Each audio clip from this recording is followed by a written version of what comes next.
Welcome to this instructional video about registering an employer on EPAPro.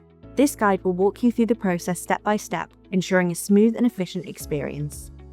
First, from the left-hand menu, navigate to the Employer section. Here, a list of all currently registered employers will be displayed. To add a new employer individually, click Add Employer on the right-hand side. In this section, several tabs and fields need to be filled out.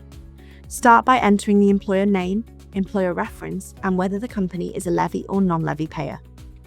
An employer reference is a unique identifier used by companies to track and manage employees for tasks like payroll and reporting. These references help keep company records accurate and organised. Next, input the contact name. While we don't typically contact anyone listed here, having this information on hand is useful if there is a need to reach out for any reason. Additionally, please provide an email address, physical address, and associated phone number. If this employer has a head office and various sites across the country, always use the head office address and phone number.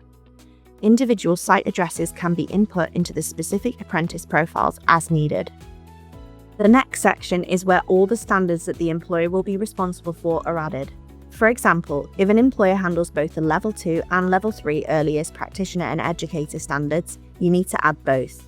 This section can be edited later to add more if needed. Select the required standards from the drop-down menu and click Add Standards. There is no need to fill out the Assessment Centres and Users sections. However, it is essential to complete the Primary User Details tab. This allows the employer to access the system if they wish. Employers will only see apprentices linked to them through the apprentice profile.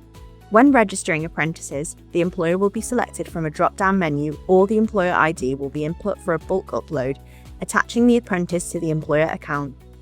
This means the employer can view only their apprentices and their progress. If you're using the bulk upload method, we also recommend watching our video on how to bulk upload apprentices on EPAPro. In the Primary User Details tab, enter a username and email. It is usually best to use the same value for both to simplify the login process. Then input the given name or first name, family name or surname, and a phone number. If the employer is to log into the system to see their apprentices, leave the login using username and password toggle on.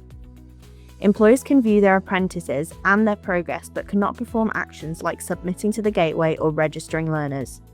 They can leave notes on apprentice profiles if needed. If access is not desired, toggle this option off.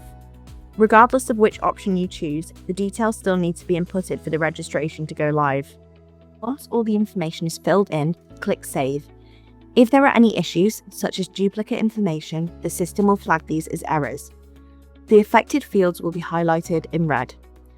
Sometimes an employer might already have an account with another provider, requiring a different username. If this error occurs, it can be queried with us for assistance. After correcting any errors, click Save again. Once saved successfully, the employer will be added to the list in the Employer section. Once the employer is set up, the next step is usually to register apprentices. For help with that, please see our video on how to register apprentices on EPAPro. Thank you for watching this guide on how to register an employer on EPAPro.